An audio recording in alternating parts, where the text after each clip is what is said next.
மறுபடியும் இன்னொரு முறை பாரதிய ஜனதாவின் ஒன்றிய அரசு ராகுல் காந்தி கிட்ட தோற்று போயிருக்கு. இது தொடரும். ராகுல் காந்தி கிட்ட இவங்களால் மோத முடியல, பார்லிமெண்ட்டில் மோத முடியாது இவங்களால். எந்த கேள்விக்கு பதிலும் கிடையாது.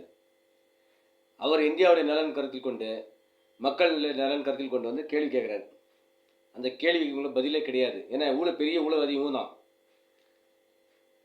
ஊழலே பண்ணாத மாதிரி, ஊழல்லாம் என்னன்னு தெரியாத மாதிரி, ஊழலுக்கு எத்தின்னு எழுத தெரியாத மாதிரிலாம் நடிக்கிறாங்க இந்த சொங்கி பசங்க. ஆனால் ஊழல்வாதி இவங்க தான். ஒரு காலம் வரும், நேரம் வரும், அது வெளியே வரும். அப்போ மொத்தம் பாஜகவுடைய ஒன்றிய அமைச்சர்கள், முன்னாள் இந்நாள் எல்லா அமைச்சரும் ஜெயிலுக்கு போகிறது உறுதி, மாற்று கருத்து கிடையாது. ஆனால் அது அவங்க என்ன பண்ணுறாங்கன்னா, ராகுல் காந்தியை பார்லிமெண்ட்டை மட்டும் கிடையாது, இந்தியா விட்டு தோற்றுன்னு வெளியே. அப்போ நம்ம மூச்சு வாங்க முடியும், உயிரோட வாழ முடியுன்ற மாதிரி ஒரு எண்ணம் எங்களுக்கு. இதுக்கு என்ன பண்ணோன்னா பார்லிமெண்ட்டை மோத முடியாது, சரி சட்ட ரீதியாக பண்ணி பார்க்கலாமா. சட்ட ரீதியாக பண்ணாலும் இவங்களை பண்ணுறது செல்லுபடி ஆகாது. ஆனால் செய்வாங்க, ஏதாவது செய்வாங்க.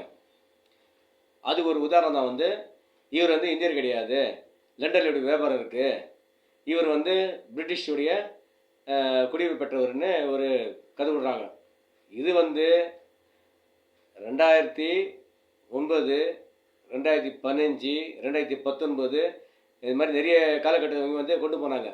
வேறு ஆளை வச்சு, வேறு நபரை வச்சு இது ஒரு வழக்கை கொண்டு போகிறாங்க. அந்த நேரத்தில் நீதிமன்றம் இவங்களை காரி துப்பி வெளியமிச்சு, இதெல்லாம் ஒரு கேஸாடா, இதெல்லாம் என்ன இதெல்லாம் பேச்சு, இதெல்லாம் அவங்களுக்கு இதெல்லாம் செல்லுபடியாக சொல்லி அது லாபமாக இங்கே வந்துட்டாங்க.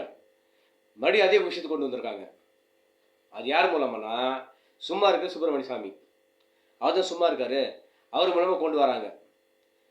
அது செல்லுபடியாக போகிறது கிடையாது, தேவையில்லாத வேலை.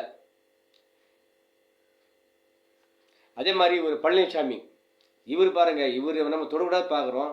ஆனால் இவர் என்ன பண்ணுறாரு, பழனிசாமியே கிடையாது இவர், எடப்பாடி கிடையாது, பழனிசாமி கிடையாது இவர், பொய் பழனிசாமி. இவர் சாமியின் பேர் தான் பொய் பேச மாட்டாங்க, இவர் பழனிசாமியின் பேர் வச்சுக்கின்னு பொய் பேசுகிறாரு. நாம் தமிழர் கட்சியுடைய ஏதோ ஒரு நிர்வாகி சிவராமன் போலி அகேன்சி நடத்துகிற சொல்லி சில ஸ்கூல்லலாம் போயிட்டு ஏதோ ஒரு தொடர்பு ஏற்படுத்தி அங்கே நடத்தி என்ன பண்ணுகிறார், பல பெண்கள் எல்லாம் பாலியல் தொழில் கொடுத்துருக்காரு, வேறு ஏதோ பிரச்சனை பண்ணியிருக்காரு. அது வெளியே வந்துச்சு, அதுக்கு அரெஸ்ட் பண்ணுறாங்க. அவர் இதுக்கு முன்னாலே பொண்டாட்டி கூட சண்டை ஆகிட்டு பல பெண்களோட தொடர்பு இருக்குது சொல்லி பொண்டாட்டி பிரிஞ்சு போகிறாங்க. அந்த சம்பந்தம் வெளியே பேச சாப்பிட்டவர் இவர். அப்போ காப்பாற்றிட்டாங்க அதிசயமாக. ஆனால் இந்த முறை மறுபடியும் என்ன பண்ணிக்கிறான்னா, அதே வெளியே பேசிட்டு முன்னாடி சாப்பிட்டுக்கிறாரு. இதை கைது பண்ணும்போது ஏற காரணம் நான் இப்படி பட்டார் இல்லையா, பெண்களுடைய இது சின்ன பசங்க வன்கொடுமை சட்டத்துக்குள்ளே போவார், பாலியல் வன்முறை பண்ணியிருக்காரு, இதனால இந்த பயத்தில் பண்ணியிருக்காரு. போன முறை தப்பிச்சார், ஆனால் ஆண்டவன் தண்டிப்பான்ல, தண்டிச்சாச்சு, உயிரோடு இல்லை. இப்போ இதே சமயத்தில் அவருடைய அப்பா சைக்கிளில் ஏதோ மோட்டர் சைக்கிளில் போகிறாரு, உடம்பு சரியில்லையோ இல்லை குடிச்சியோ என்ன தெரியாது, என்ன விஷயம் நமக்கு தெரியாது. அவர் கீழே விழுறாரு, கீழே தலையில் அடிப்படுறது, உயிர் போயிடுது. அவருடைய சிசி ரெக்கார்டு இருக்குது.